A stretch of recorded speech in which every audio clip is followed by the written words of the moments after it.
Kalau saya nangis, eyeliner ni jatuh tak? Saya pun perempuan. Perempuan dan juga air mata berpisah tiada. Tahu tak, ni cerita betul tau. Semalam saya ternangis dekat dalam live dan air mata saya keluar dengan sangat banyak.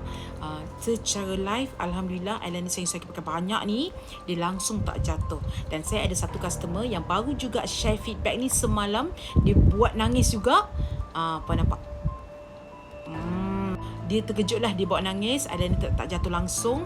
Biasanya kalau eyeliner lain dah jadi mata musang, dia kata jatuh bawah mata, tak ada jatuh langsung. Alhamdulillah, memang tak mudah dapat eyeliner yang betul-betul waterproof. Most of eyeliner yang ada dekat pasaran dia kata waterproof, tapi untuk kita pakai dia tetap juga jatuh. Betul tak?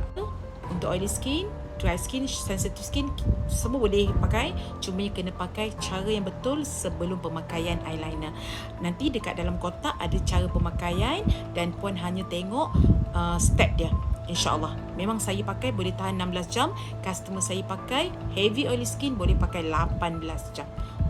Semoga saya dapat bantu.